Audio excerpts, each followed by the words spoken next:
When woke feminists face the consequences.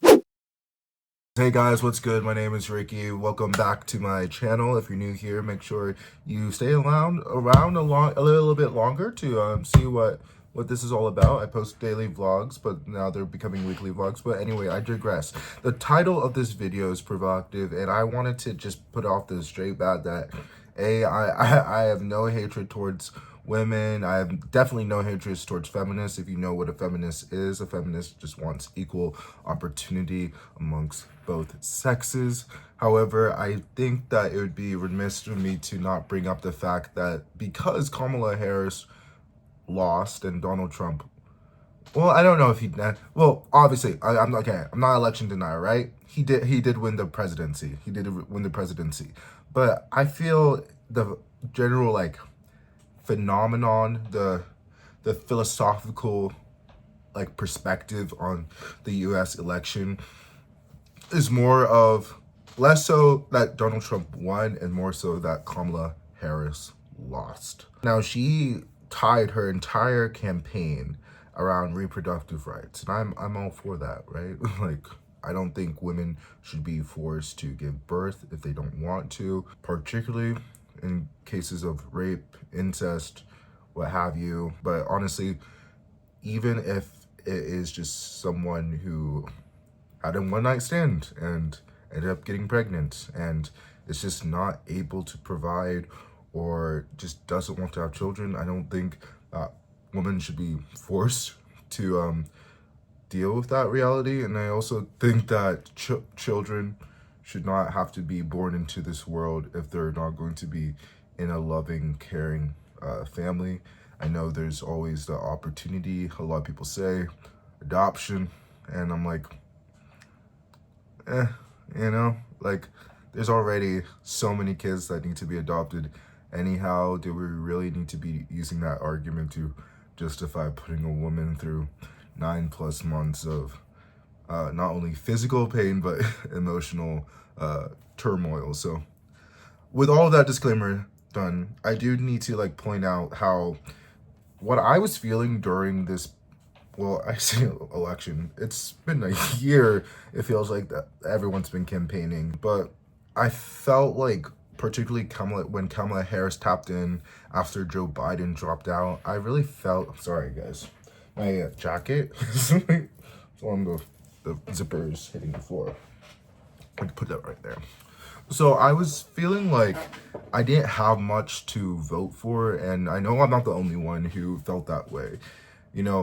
Voting for Kamala Harris was just to maintain the status quo, and it wasn't going to fundamentally change up anything. Unlike what Donald Trump was saying, he's a fake populist, so he's not going to be able to achieve everything that he was saying, and nor do I think that he has the desire to achieve everything that he's saying. If he can get it by with just being popular and not have to deliver on stuff that would actually materially improve people's lives better, then he'll do that. He's only looking out for himself. However, yeah, Kamala Harris was just wanting to propagate the status quo and kind of give us crumbs.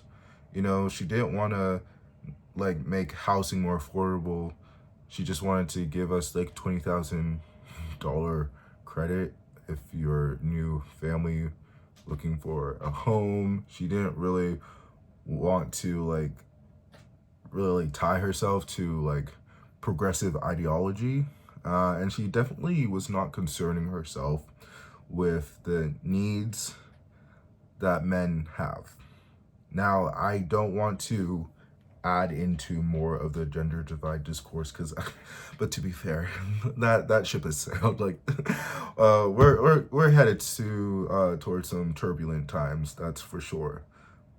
But as a voter, I didn't feel like I had anything that I was voting for.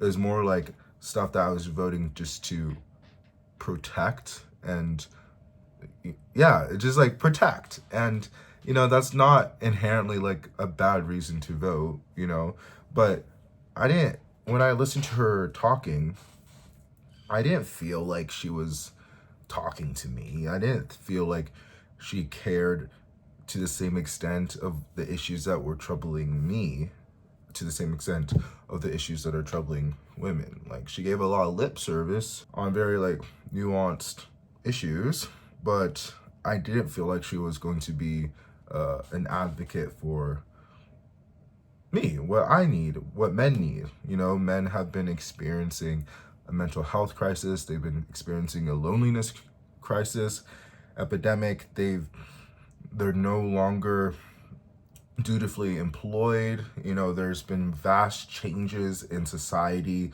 on men's roles. And there's also been a lot of women who are unable to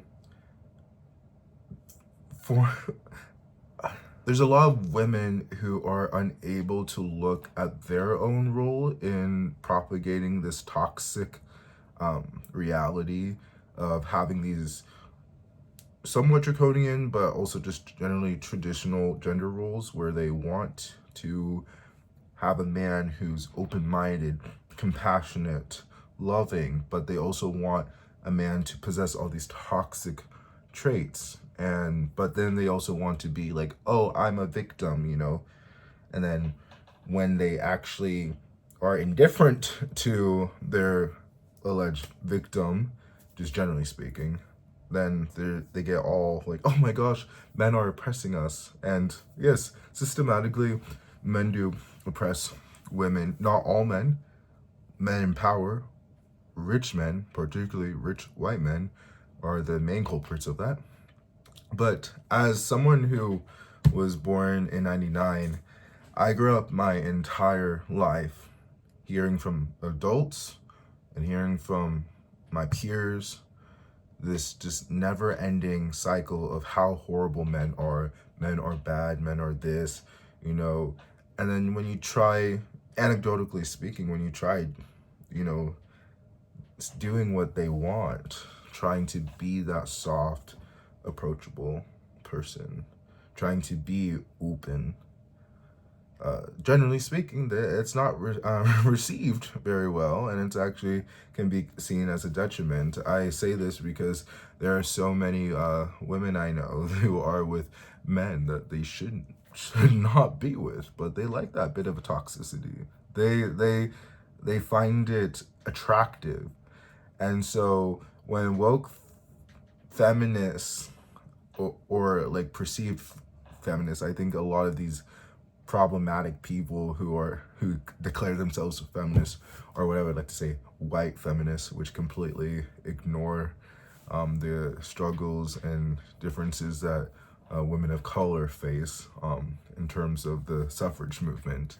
But I think that Trump's victory is the consequences of just like this neoliberal white feminism, where they don't really care about the problems affecting men and how those problems are institutionalized, and how women also play a role in upholding those institutions of gender inequality. Like look, and like also like look at who voted for Donald Trump. Like plurality almost of white women voted for Trump. Yeah, you had some minorities of different backgrounds shift over to Trump, but you had a whole lot of white women vote for Trump. And so yeah, these women, I feel, are voting against their interests, but they're also probably very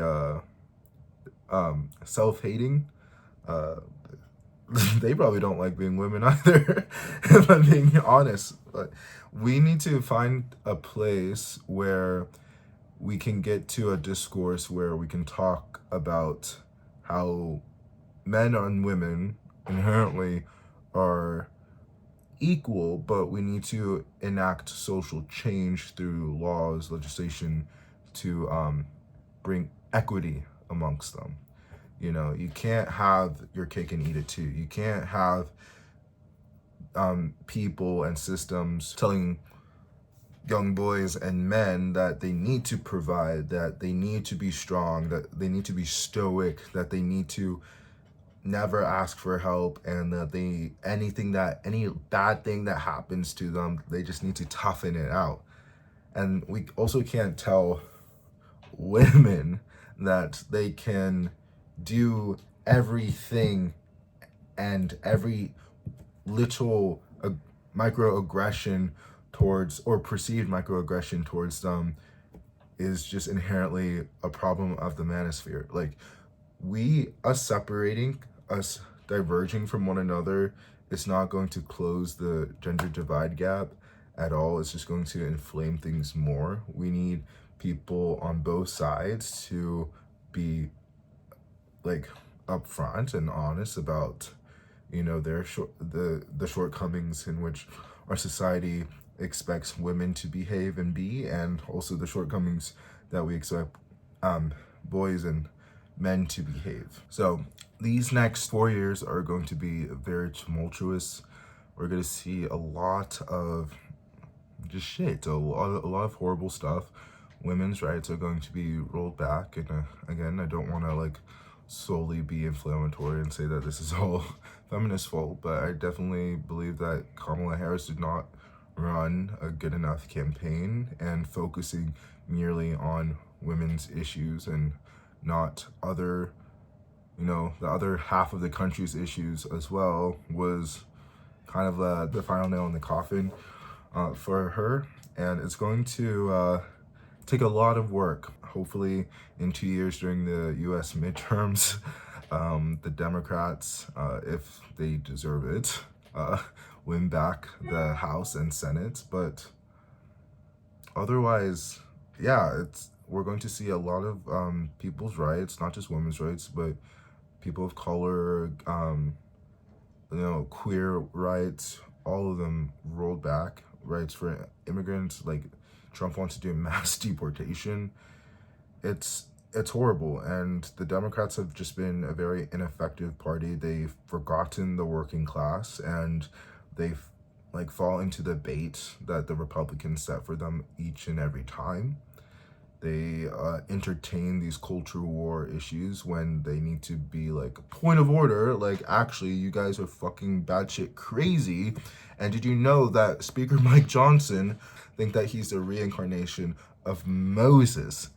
And he also shares like porn monitoring stuff with his son, so they each know when they are watching porn, because they're not supposed to, but they're holding each other. It's weird stuff. Like, Republicans are weird. Like, that's something that Tim Walz was correct about. They are a bunch of weird ass people. So why are the Democrats like playing ball with them when they just need to be pointing out over and over again that these people are weird, that they don't actually care about their voters, and that we are going to dedicate our platform to the needs of working class people, that we understand that men and women of this country are suffering, and that we are going to do everything in our power to alleviate that suffering, because that is what government is supposed to do. I post new videos every single week. I don't know if there are going to be like 2 or 3, but I definitely do a vlog every week now. I used to do a vlog every day, but that kind of became too much with uni work and, you know, just generally work. So if you like this video, make sure to subscribe, and I will see you on the other side. Well, not other side. That sounds like that. I mean, like, I'll see you in the next video. Peace and love.